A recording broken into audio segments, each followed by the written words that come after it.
अभी आप देख पा रहे होंगे बिहार बीएड के मैं ऑफिशियल वेबसाइट पर हूं और यहीं से आप सभी का ऑनलाइन आवेदन स्टार्ट किए गए हैं। नीचे आएंगे ना तो यहाँ पर दो इन्होंने नोटिस दिया है। एक तो आपको जो है डॉक्यूमेंट को लेकर दिया है कि ऑनलाइन अप्लाई जब भी करते हैं तो इसका गाइडलाइन देख लीजिए, डॉक्यूमेंट के रूप में क्या क्या देना है वो मैं आपको क्लियर कर देता हूँ। फिर इसका एक प्रोस्पेक्टस दिया गया जिसमें कंप्लीट जानकारी बताई गई है। सबसे पहला चीज़ है साथियों कि अगर आप ऑनलाइन आवेदन करते हैं ना तो उसमें आपको एक ईमेल आईडी देना होगा और ईमेल वैसा दे जो एक्टिव हो, उस पर ओटीपी जाता है उसको वेरीफाई करना होता है। एक मोबाइल नंबर देना होगा, वो भी एक्टिव होनी चाहिए। साथ में आपका जो भी पासपोर्ट साइज का फोटो है वो देना होगा, जिसका बैकग्राउंड कोशिश करे वाइट हो, कलर फोटो आपका होना चाहिए। सिग्नेचर देना है जो वाइट पेपर पर ब्लू या ब्लैक इंक पेन से आपको कर देना होगा। बाकी पेमेंट करने के लिए आपके पास net banking, credit card, debit card, ATM, UPI इनमें से कोई भी एक माध्यम होना चाहिए जिससे आप पेमेंट आसानी से कर पाएंगे। तो ये सारी प्रक्रिया इन्होंने गाइडलाइन के रूप में बताया है कि अप्लाई करने में ये सब देना होगा। बात करते हैं इसका प्रॉपर गाइडलाइन प्रोस्पेक्टस देखते हैं। तो इसको मैं डाउनलोड किया हूँ और यहाँ पर कंप्लीट जानकारी इसको लेकर आपको बताए गए हैं।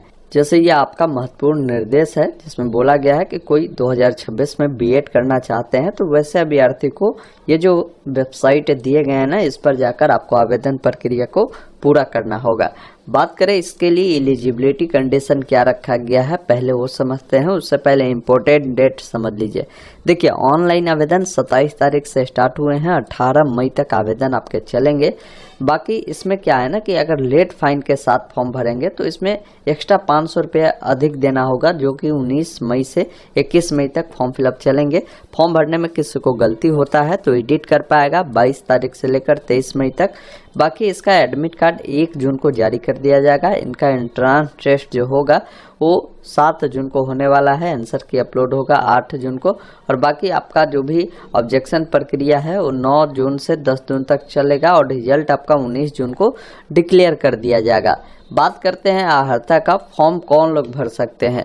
देखिए यहाँ पर बताए गए हैं कि फॉर्म भरने के लिए मैंने अप्लाई वाला वीडियो में एक छोटा सा मिस्टेक हमसे हो गया बताने में। अब क्लियर यहाँ पर समझिए, बोला गया है कि अगर कोई 2 वर्षीय बीएड अगर करना चाहते हैं ना तो उनको यहाँ पर बोला गया है कि जिन्होंने स्नातक उत्तीर्ण किया है, चाहे आप किसी भी सब्जेक्ट में हो आप अप्लाई करेंगे, अथवा कोई कैंडिडेट विज्ञान, सामाजिक विज्ञान, मानविक, वाणिज्य में अगर स्नातकोत्तर किया है न्यूनतम 50% अंकों के साथ तो भी आप अप्लाई कर सकते हैं। या आपने स्नातक किया है उसमें 50% आपका अंक है, आप एलिजिबल है, फॉर्म को आप अप्लाई कर सकते हैं। कोई लोग विज्ञान एवं गणित में विशेषज्ञता के साथ इंजीनियरिंग में जैसे बीटेक जो होता है ना वो अगर आपने किया है 55% अंकों के साथ तो भी आप एलिजिबल है, आप अप्लाई कर सकते हैं। इसमें एक और कंडीशन होता है, ये जो 50% अंक होता है ना ये जनरल वाले कैंडिडेट के लिए होता है। कोई कैंडिडेट एससी है, एसटी है, इसके अलावा दिव्यांग है, ओबीसी वाले हैं, इन सबको 5% छूट मिलता है। तो अगर 45% भी है तो भी फॉर्म को आप भर सकते हैं, ये ध्यान रखिएगा। बाकी बात करते हैं इसमें और जो कंडीशन है उसको लेकर, क्योंकि जब अप्लाई करेंगे ना तो 2 प्रकार से पूछेगा कि आप बीएड के लिए अप्लाई करना चाहते हैं या शिक्षा शास्त्री के लिए।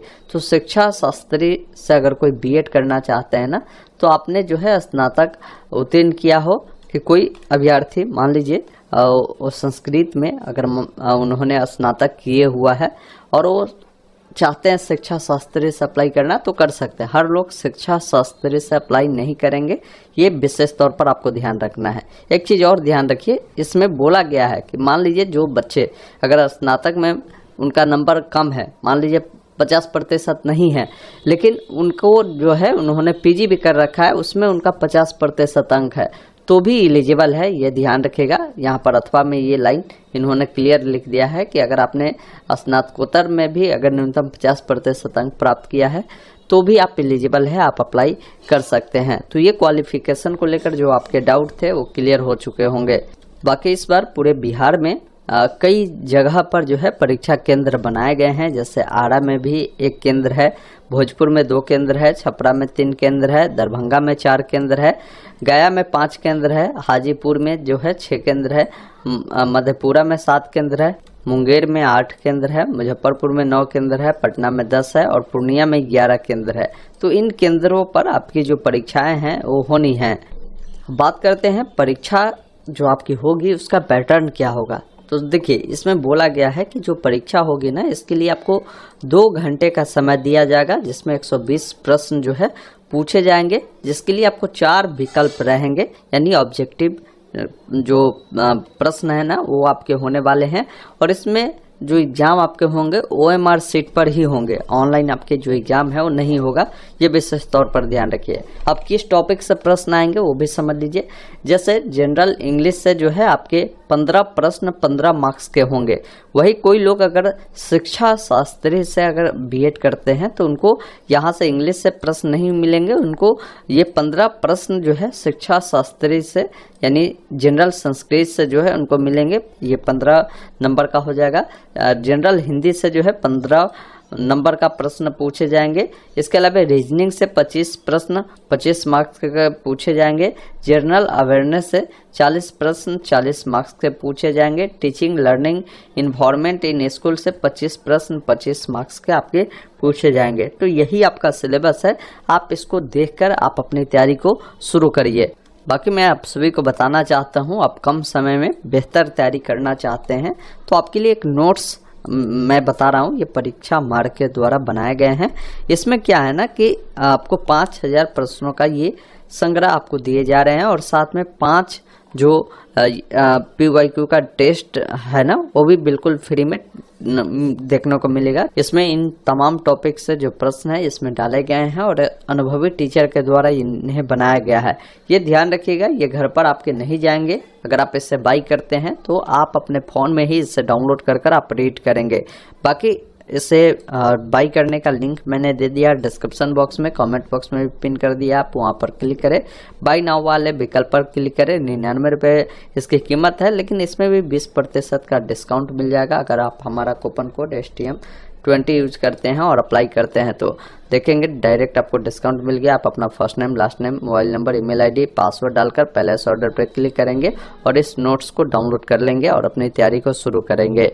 अब बात करते हैं इसमें पास होने के लिए कम से कम कितना नंबर लाना होगा। तो देखिए, अगर आप जनरल वाले कैंडिडेट हैं ना तो कम से कम आपको जो है 42 अंक आपको लाना होगा। वही कोई SC ST BC EBC EWS वाले हैं तो इन सबको कम से कम 36 नंबर लाना होगा 120 का जो एग्जाम होगा उसमें।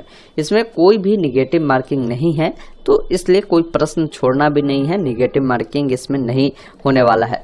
बात करते हैं आवेदन शुल्क का, तो आवेदन शुल्क जो लग रहे हैं जनरल वालों को 1000 है, वही दिव्यांग, अति पिछड़ा वर्ग, महिला, EWS इन सबको 750 रुपये हैं। SC ST को यहाँ पर 500 रुपये देने होंगे, जो कि ऑनलाइन माध्यम से आपको पेमेंट प्रक्रिया को पूरा करना है। अब आवेदन प्रक्रिया कैसे करना है उसको लेकर इन्होंने पूरा गाइडलाइन समझाया है, जिसको आप देख सकते हैं। बात करें इसमें डॉक्यूमेंट क्या क्या लग रहा है तो वो देख लीजिए। तो डॉक्यूमेंट में आपका जो 10वीं का मार्कशीट है वो देना है, 12वीं का मार्कशीट देना है और ग्रेजुएशन का जो फाइनल ईयर का मार्कशीट है वो देना है। अब बहुत सारे बच्चों को मैंने देखा है कि उनका रिजल्ट जैसे आया है लेकिन उनका फाइनल ईयर का मार्कशीट नहीं है। तो वैसे स्थिति में आप इंटरनेट वाला भी अपलोड कर सकते हैं, लेकिन जब डॉक्यूमेंट वेरिफिकेशन होगा उस समय ओरिजिनल आपको दिखाना होगा। तो अगर फॉर्म भरना है तो अभी आप ऐसा कर सकते हैं। अगर पॉसिबल है तो आप अपना ओरिजिनल मार्कशीट जाकर कॉलेज यूनिवर्सिटी से प्राप्त कर लीजिए, उसको दे